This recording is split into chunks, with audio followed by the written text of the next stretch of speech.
आज की कहानी है चतुर राजकुमार। एक समय की बात है, एक राजकुमार को देश विदेश घूमने में बहुत अच्छा लगता था।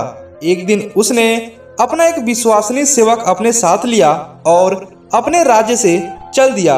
वे दोनों चलते चलते एक घने जंगल में पहुंच गए। काफी देर तक चलने पर भी उन्हें उस जंगल से बाहर निकलने का रास्ता नहीं मिला। धीरे धीरे अंधेरा होने लगा, पर उन्हें रात बिताने के लिए वहां कोई घर भी नहीं दिखाई दिया। थोड़ी दूर और चलने पर पानी भरकर ले जाती हुई एक सुंदर सी लड़की उन्हें मिली। उस राजकुमार को कुछ राहत मिली। अपना घोड़ा उस लड़की के सामने रोककर उसने पूछा, क्या मैं और मेरा सेवक एक रात आपके घर में गुजार सकते हैं?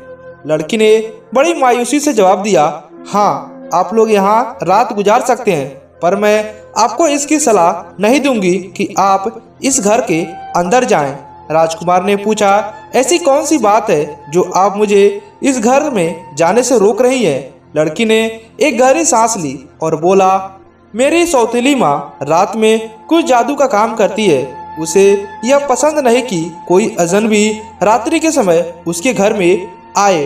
राजकुमार को लगा कि वह सचमुच एक जादूगरनी के घर पर पहुंच गया है, पर रात के अंधेरे में उसे घने जंगल में किसी और जगह ठहरना भी खतरे से खाली नहीं था। अतः उसने सोचा कि अगर मैं जंगल में बाहर रहूंगा तो भी मरने का डर है, और अंदर इस लड़की के घर रहूंगा तो भी मौत का डर है, तो क्यों ना यही रात गुजारूं। जब राजकुमार ने उस लड़की के घर में ही रात गुजारने की विनती की तो उस लड़की ने उसे चेतावनी दी कि उसकी माँ का दिया हुआ न कुछ खाएं और न ही कुछ पिए। रात में केवल सोकर वह सेवक सहित लड़के की यहाँ से निकल जाएं। राजकुमार उस लड़की की बात पर राजी हो गए। जैसे ही राजकुमार और उसका सेवक उस छोटे से अंधेरे घर में घुसे, उन्होंने एक कोने में आग जलती हुई देखी। आग के सामने एक औरत बैठी हुई थी, जिसकी लाल लाल आंखों से गुस्सा साफ दिखाई दे रहा था। राजकुमार और उसके सेवक ने उस औरत को नमस्कार किया तो उसने उन दोनों को एक कोने में बिछे हुए बिस्तर पर बैठने के लिए कहा। राजकुमार चुपचाप बिस्तर और उसी के पास जमीन पर उसका सेवक बैठ गया। उस औरत ने उन्हें सब कुछ खाने के लिए दिया तो दोनों ने यह कहकर मना कर दिया कि उन्हें भूख नहीं है, वे थके हुए हैं और जल्दी ही सोना चाहते हैं। दोनों शांति से सो गए और सुबह जल्दी उठकर चलने की तैयारी करने लगे। जैसे ही राजकुमार अपने घोड़ों पर सवार हुआ, वैसे ही जादूगरनी बाहर निकल आई और बोली, मैं तुम्हारे जाने से पहले कुछ पीने के लिए लाती हूँ, तुम दोनों मेरी प्रतीक्षा करो। जैसी वह जादूगरनी अंदर गई, राजकुमार अपने घोड़ों को उस घर से दूर ले गया, पर उसका नौकर अपने घोड़ों की काफी ठीक करने में लग गया। जब वो औरत हाथ में 2 गिलास लेकर उस सेवक के पास पहुंची तो राजकुमार को वहां न देकर वह सेवक से बोली, लो इस गिलास का शरबत पी लो और दूसरा गिलास अपने मालिक के लिए ले जाओ। जैसे सेवक ने दोनों गिलास पकड़ना चाहा, वैसे ही घोड़ों ने हिनहनाना शुरू कर दिया। अतः दोनों गिलास छूटकर उसी घोड़े पर गिर गए और देखते ही देखते घोड़ा वहीं ढेर हो गए। सेवक यह सब कुछ देखकर बहुत डर गया और अपने मालिक के पास दौड़ गया। राजकुमार कुछ ही दूरी पर उसी का इंतजार कर रहा था। उसने शरबत वाली बात राजकुमार को बताई तो उसने भगवान को लाख लाख धन्यवाद दिया कि उसने आज उन दोनों की जान बचा ली। पर राजकुमार का सेवक अपने घोड़ों की काठी को छोड़कर यही जाना नहीं चाहता था, क्योंकि अगर दूसरा घोड़ा भी ले ले तो उन्हें ऐसी काठी कहीं और नहीं मिल सकती। राजकुमार का सेवक जब अपनी लाठी काठी लेने के लिए वापस गया तो उस घर का दरवाजा बंद था, पर उसके मरे हुए घोड़े को गिद्ध खा रहे थे। सेवक ने अपनी तलवार से उन गिद्ध को मार डाला। काठी और मरा हुआ गिद्ध लेकर वह राजकुमार के पास पहुंच गया। अब दोनों ही एक घोड़े पर चलकर जंगल से बाहर जाने का रास्ता ढूंढने लगे। चलते चलते रात हो गई तो उन्हें एक जंगल से कुछ रोशनी आती हुई दिखाई दी।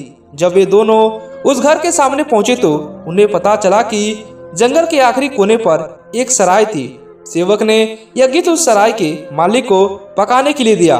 उसी समय उस सराय के बाहर डाकुओं का एक दल खाना खाने के लिए आया तो सराय के मालिक ने उसे गिद्ध का सूप तैयार कर उन्हें पेश किया और थोड़ा सा अपने लिए भी रख लिया। डाकुओं ने जैसे ही सूप पिया सभी वहीं पर लुढ़क गए और रसोई में सराय का मालिक भी, सराय के मालिक की बेटी वहां पर जीवित बची थी। उसने डाकुओं द्वारा लूटा हुआ धन इन दोनों को अपने साथ ले जाने के लिए कहा, पर राजकुमार बोला, ये सारा खजाना तुम अपने पास रखो, हमें इसकी जरूरत नहीं है। और सुबह होने से पहले ही दोनों उस सराय से निकल पड़े। चलते चलते उन्हें उस जंगल से बाहर निकलने का रास्ता मिल गया। कई दिनों तक चलने के बाद वे ऐसी नगरी में पहुंच गए जहां की राजकुमारी ने ऐलान करवा रखा था कि कोई उससे ऐसी पहेली पूछे जिसका हल वह खुद ढूंढ न सके तो वह उस पहेली पूछने वालों को अपना पति बनाएगी, और अगर उसने उस पहेली का हल ढूंढ लिया तो उस पहेली पूछने वालों को मौत का गले लगाना होगा। इस राजकुमारी से शादी करने के लालच में कई नौजवान अपनी जान गंवा चुके थे। इस राजकुमार ने भी जब लोगों से उस राजकुमारी की सुंदरता के बारे में सुना तो उसने भी उससे एक पहेली पूछने की सोची। उसने राजमहल जाकर अपनी इच्छा व्यक्त की। राजकुमारी उसकी पहेली का उत्तर देने के लिए तुरंत तैयार हो गई। उस राजकुमार की पहेली थी, वह कौन सी चीज है जिसने एक को भी नहीं मारा फिर भी 12 को मार दिया। राजकुमारी ऐसी पहेली सुनकर बहुत परेशान हो गई। उसने अपनी सारी किताबें पढ़ डाली पर उसे उस पहेली का जवाब नहीं मिला। राजकुमार ने उसे इस पहेली का उत्तर ढूंढने के लिए 3 दिन का समय दिया।